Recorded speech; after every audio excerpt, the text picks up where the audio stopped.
Alors, Orual, convaincu par le renard que, bien, Psyché doit être pris avantage par un homme, peut-être un homme des montagnes, elle décide qu'elle doit retourner pour essayer de convaincre par n'importe quelle mesure, par n'importe quel moyen, de convaincre Psyché qu'elle doit revenir avec elle au royaume de Glombe. Donc, elle s'en va.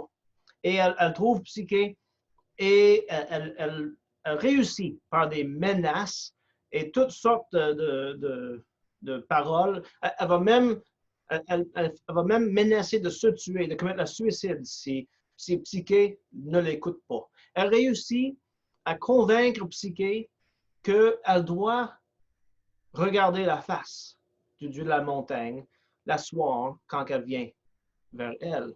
C'était la chose que le dieu de la montagne lui avait proscrit. Mais c'est la seule manière, pense Orual, que Psyché va être convaincu que ce dieu de la montagne n'est qu'un homme qui prend avantage d'elle.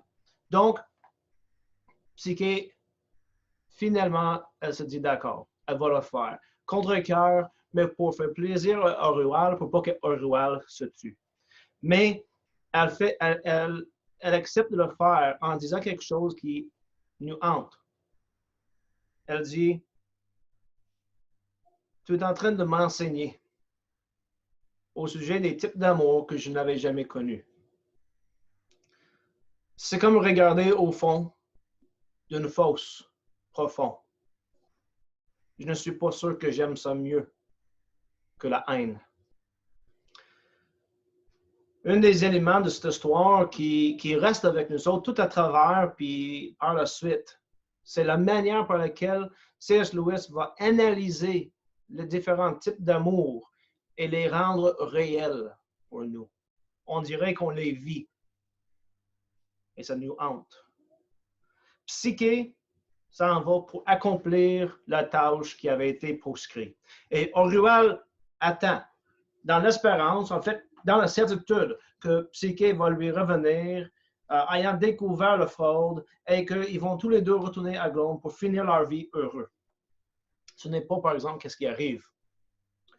Le silence de la nuit est percé par le voix du dieu de la montagne, qui est pour Orual terrifiant.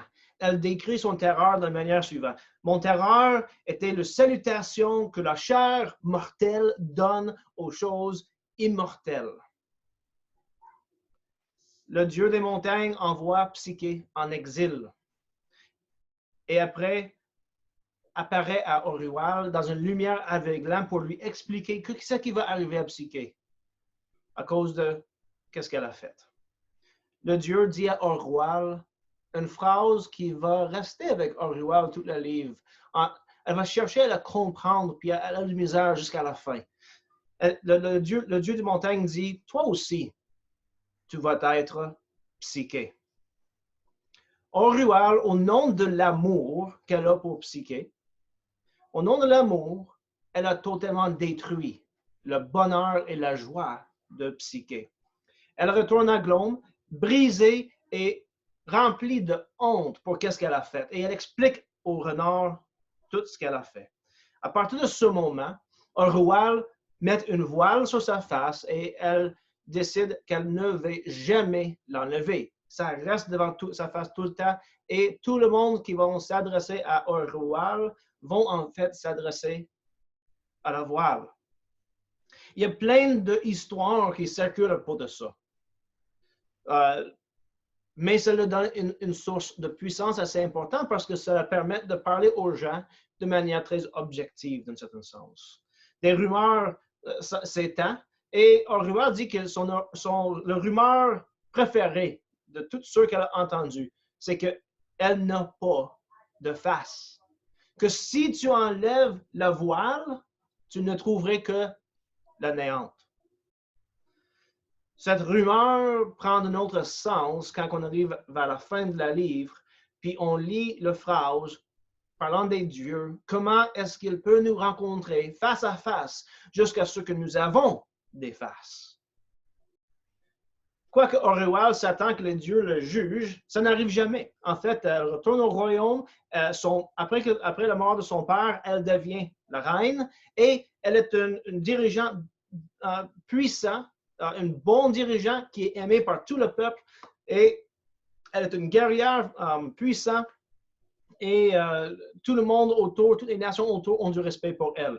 Pourtant, malgré le fait que tout le monde l'aime, elle commence à soupçonner qu'en fait, personne l'aime, surtout ceux qui sont autour d'elle.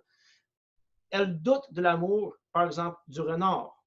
Elle finit par lui donner sa liberté, mais après ça, elle va lui manipuler de différentes manières pour réussir à faire qu'il décide de rester. Ça enlève sa joie parce que lui, il ne voulait que de retourner à sa nation. Mais par ses manipulations, il décide de rester. Elle tombe en amour avec Bardia, le capitaine de la garde, qui est un homme déjà marié, et lui met du pression pour qu'il reste toujours autour d'elle, en travaillant pour elle. Il travaille tellement qu'il devient malade et il meurt. Finalement, le renard meurt et Orual trouve qu'elle n'a plus aucun attachement autour d'elle. Le renard est mort, Bardia est mort et Psyche n'est plus là. Donc, elle s'en va en voyage.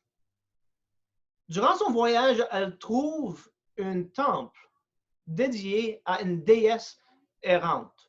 Et elle demande c'est de qui, et à son horreur, elle découvre que la déesse porte le nom Istra. Quand le prêtre de ce petit temple raconte l'histoire de Istra, Orual réalise que ce temple est réellement dédié à sa sœur Psyché.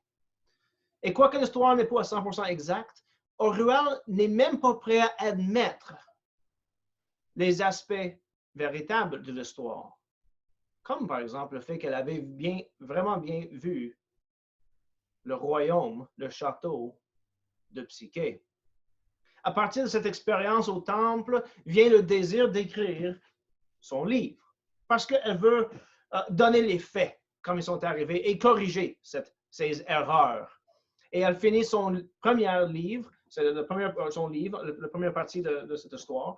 Elle termine en revenant sur ce qu'elle avait dit au départ. Elle dit ceci: selon moi, les dieux sont vraiment injustes envers nous autres, car ils ne sont pas prêts, ce qui serait la meilleure des choses, de partir et de nous laisser tranquilles pour vivre nos jours assez courts comme on voudrait.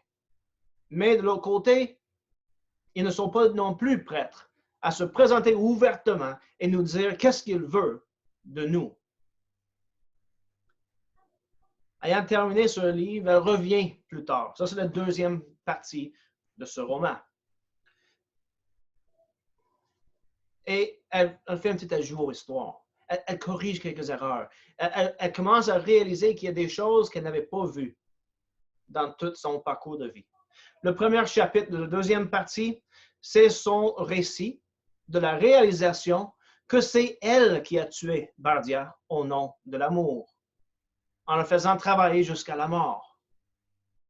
Le deuxième chapitre, c'est son réalisation qu'elle est en fait, de manière figurative, la déesse Ungit. Elle prend et elle dévore toute chose, elle ne donne rien en retour. Le premier paragraphe de ce chapitre termine avec la phrase « Dire que je suis Ungit signifie que je suis autant laid dans mon esprit que elle. J'ai l'avarice, je suis gorgé de sang. » Orual réalise qu'elle est en fait plus laid en caractère qu'elle est en apparence physique. Et elle réalise, je ne pourrais pas réparer mon âme plus que ma face, à moins que les dieux m'aident. Elle réalise l'atrocité de ce désir qu'elle nommait l'amour. L'amour, entre guillemets, le désir qu'elle avait pour Psyché, un désir de posséder Psyché, au lieu d'un désir pour ce qui est le meilleur pour Psyché. Elle dit, dans une phrase qui est vraiment puissante, on souhaite plutôt que soit les nôtres et morts que d'être les vôtres et immortels. Elle dit ça, parlons au Dieu. Le deuxième livre finit avec le commentaire, un commentaire sur les dernières paroles de le premier livre. Les dernières deux paroles de le premier livre étaient « aucune réponse ». Les dieux ne donnent aucune réponse. Elle termine en faisant un petit commentaire là-dessus. Elle dit « Je sais, Seigneur, pourquoi tu ne donnes aucune réponse. Tu es toi-même la réponse. Devant ta face, toutes les questions disparaissent. Quelle autre réponse suffirait? » Alors ça, c'est la fin de l'histoire. Qu'est-ce que je vais faire dans les prochaines vidéos? C'est de retourner un peu dans l'histoire, regarder les différents événements qui arrivent et de faire ressortir plusieurs sujets assez profonds que C.S. Lewis cherche à analyser et faire ressortir à travers ce roman. On va regarder, par exemple, la nature de l'amour. On va regarder le problème du mal et l'existence de Dieu. Et on va aussi regarder les questions en rapport avec la joie et le désir. J'espère que vous allez continuer à suivre mes petits épisodes. Les prochaines vont être moins des récits d'une histoire et plus des pensées philosophiques.